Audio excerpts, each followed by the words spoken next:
السلام علیکم، بسم اللہ الرحمن الرحیم۔ حضور نبی اکرم صلی اللہ علیہ وآلہ وسلم سے عشق و محبت کا ایک مظاہرہ۔ اس روز سیدنا شرجیل رضی اللہ تعالیٰ عنہ نے اچانک دیکھا کہ سیدنا خالد سیف اللہ رضی اللہ تعالیٰ عنہ پریشان ہیں۔ پوچھنے پر معلوم ہوا کہ ان کی سرخ ٹوپی کہیں کھو گئی ہے۔ مزید تفحیص سے معلوم ہوا کہ حضور اکرم صلی اللہ علیہ وآلہ وسلم نے حجۃ الوداع کے موقع پر اپنے سر کے موئے مبارک منڈوائے تو سیدنا خالد سیف اللہ رضی اللہ تعالیٰ عنہ نے ان سے کچھ موئے مبارک اٹھا لیے۔ حضور اکرم صلی اللہ علیہ وآلہ وسلم نے دریافت فرمایا، خالد رضی اللہ تعالیٰ عنہ تم ان کو کیا کرو گے؟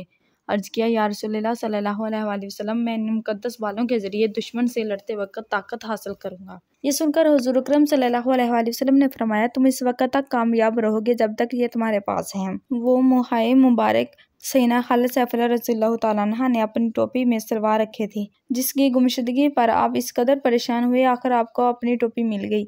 اندھیرا چھا چکا تھا۔ آج سیدنا خالد سیف اللہ رضی اللہ تعالیٰ عنہ سیدنا ابو عبیدہ رضی اللہ تعالیٰ عنہ کے محاذ پر خون آلود زمین پر بیٹھے ہوئے تھے۔ ان کے ایک جانب پر ان کے محبوب دوست، چہیتے، عزیز اور بچپن کے ساتھی سیدنا اکرمہ کا سر تھا اور دوسرے جانب پر سیدنا اکرمہ رضی اللہ تعالیٰ عنہ کے جو نمرود فرزند سیدنا عمرو کا سر تھا۔ سیدنا خالد سیف اللہ رضی اللہ تعالیٰ عنہ پاس بڑے لگن میں اپنی انگلیاں تر کر کے باپ بیٹے کے منہ میں قطرہ قطرہ پانی ڈال رہے تھے۔ سیدنا خالد سیف اللہ رضی اللہ تعالیٰ عنہ کی آنکھوں میں آنسو تھے۔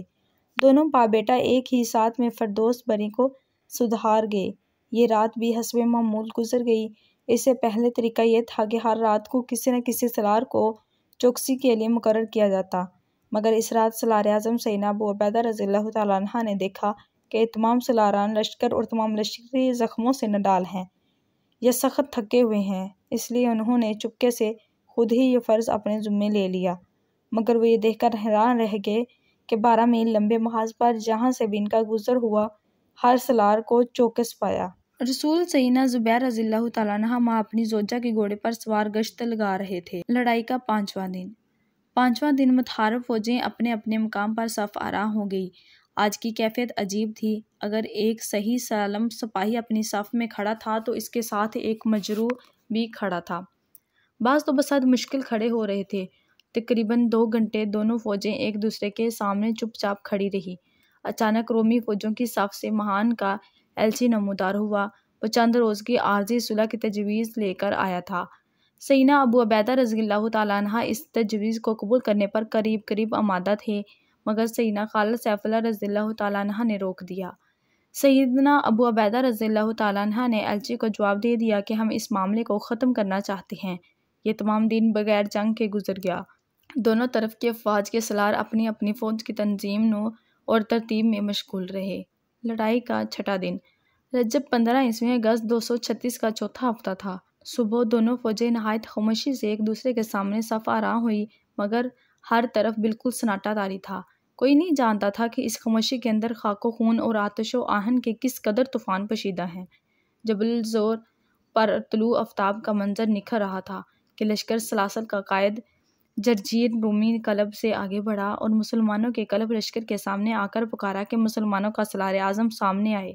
یہ سن کر سیدنا ابو عبیدہ رضی اللہ تعالیٰ عنہ آگے بڑھنے لگے تو سیدنا خالد سیف اللہ رضی اللہ تعالیٰ عنہ انہیں روکنے لگے، مگر وہ نہ رکے اور کہا، اگر میں شہید ہو جاؤں تو فوج کے سالار اعلیٰ تم ہوگے۔ غرض کے سیدنا ابو عبیدہ رضی اللہ تعالیٰ عنہ کی جرجیر سے نبرد آزمائش شروع ہو گئی۔ دونوں غضب کے شمشیر زن تھے۔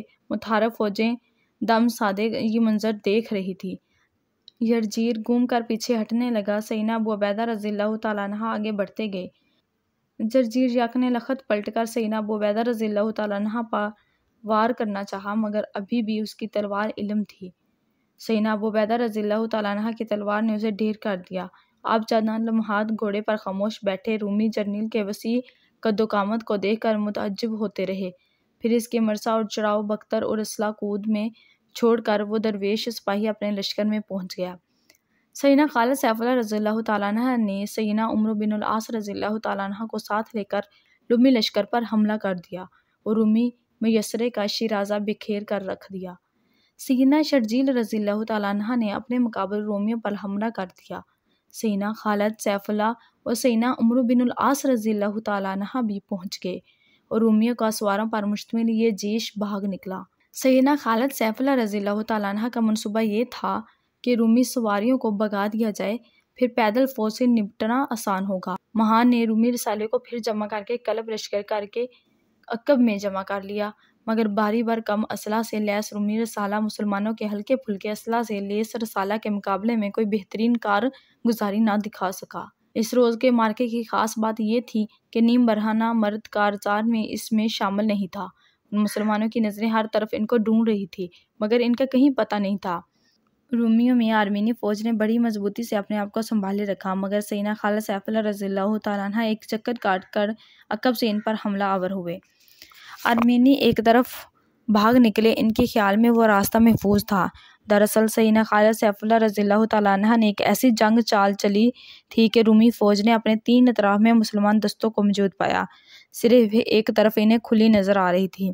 جب آرمینی فوج کے ساتھ سلانی فوج کے پسماندگان بھی وادی الرقاد کی طرف بھاگ نکلے تو باقی رومی فوج حوصلہ ہار گئی اور بڑے معظم انداز میں پسپا ہونا شروع ہوئی۔ سیدنا خالد سیف اللہ رضی اللہ تعالیٰ عنہ اس وقت کے منتظر تھے۔ انہوں نے اپنے محفوظ کے تازہ دم دستوں کو حکم دیا کہ ان کا تعاقب کرو۔ ابھی سورج پوری بلندی پر نہیں پہنچا تھا کہ پوری رومی فوج جو پیدل دستوں پر مشتمل تھی میدان جنگ سے فرار ہوگی۔ مسلم رسالہ کو سیدنا خالد سیف اللہ رضی اللہ تعالیٰ عنہ نے حکم دیا کہ رومیوں کے فرار کا شمالی راستہ بند کر دیا جائے۔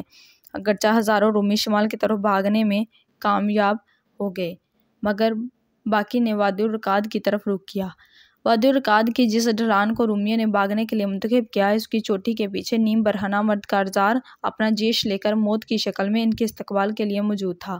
جلد ہی رومیوں پر پتھروں کی بچھاڑ نازل ہو گئی۔ اگر کوئی رومی ہمت ہار کر کے اوپر چڑھا تو تلوار کا لقمہ اجل بن گیا۔ اب صورت یہ تھی کہ اگر ایک رومی زخمی یا مردہ حالت میں نیچے لڑکتا تھا تو اپنے ساتھ 15-20 کو نیچے لڑکنے کا اسباب بنتا تھا۔ اس لحاظ سے ایک ایسی صورت پیدا ہو گئی تھی کہ گویا تمام رومی پتھروں پر لڑکیاں کھاتے نیچے گہرے گڈھے میں گر رہے تھے۔ ان کی چیخوں پکار سے فضا میں ایک ارتعاش پیدا ہو رہا تھا۔ جو رومی ابھی وادی کے دوسرے کنارے پر تھے، جب انہوں نے اپنے سامنے کی ڈھلان پر یہ منظر دیکھا تو ان کے ہاتھ پاؤں پھول گئے۔ پیچھے مسلمان فوج تھی، سامنے بھاگنے کا راستہ موت کے منہ میں جا رہا تھا۔ انہوں نے ایک بار پھر سنبھالا اور تعاقب کرنے والے مسلمانوں کے مقابلے کے لیے تیار ہو گئے۔ دوپہر ڈھل رہی تھی، رومی اپنی 2/3 فوج کھو چکے تھے۔ مسلمانوں کی اجتماعی نفری 20,000 کے لگ بھگ رہ گئی تھی، جن میں سے نصف سے زیادہ زخمی تھے۔ مگر جنگ کا گویا اب آخری مرحلہ تھا۔ رومی سنبھل چکے تھے، مگر وہ ایسی تنگ جگہ میں ٹھسے ہوئے تھے کہ اپنا اسلحہ استعمال نہیں کر سکتے تھے۔ ان کی پہلی صف جان توڑ کر لڑی، مگر یہ بے سود۔ مسلمان آگے بڑھتے ہوئے تلواروں سے تلواریں اور نیزوں سے نیزے ٹکراتے رہے، جو گرتا اپنے ہی فوجوں کے پاؤں تلے روندا جاتا۔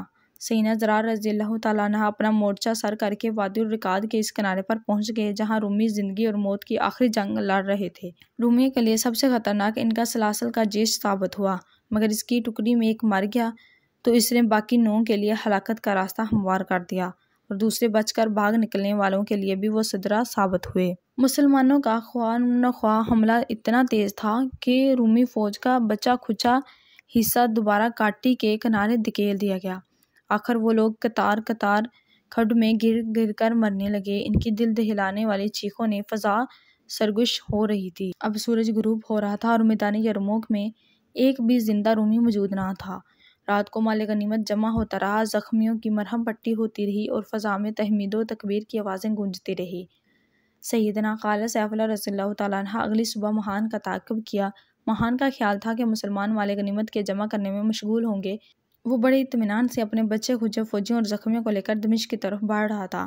سیدنا خالد سیف اللہ رضی اللہ تعالیٰ عنہ نے انہیں آدھے راستے میں جا لیا۔ آرمینیہ کا بادشاہ ایک مسلمان سپاہی کے ہاتھوں قتل ہوا۔ بچی کھچی فوج بھاگ نکلی۔ سیدنا خالد سیف اللہ رضی اللہ تعالیٰ عنہ دمشق میں داخل ہوئے۔ اہل دمشق نے 2 سال پہلے کے معاہدے کے مطابق نیا معاہدہ کر کے مسلمانوں کو جزیہ دینا قبول کیا۔ ہرقل اس وقت انطاکیہ میں موجود تھا جب اسے یرموک میں شکست کی خبر ملی۔ یہ سن کر وہ خشکی کے راستے پہ اپنے دارالسلطنت قسطنطنیہ روانہ ہو گیا۔ جب وہ شام کی سرحد پر پہنچا تو اس کی آنکھوں میں آنسو تھے اور اس کی زبان پر یہ کلمات تھے: اے سر زمین، شام تجھے سلام اور الوداع اس کی طرف سے جو تجھ سے رخصت ہو رہا ہے۔ کتنا اچھا ملک میں دشمن کے حوالے کیے جا رہا ہوں۔ آئندہ رومی صرف خوف کی حالت میں تیری طرف لوٹ سکیں گے۔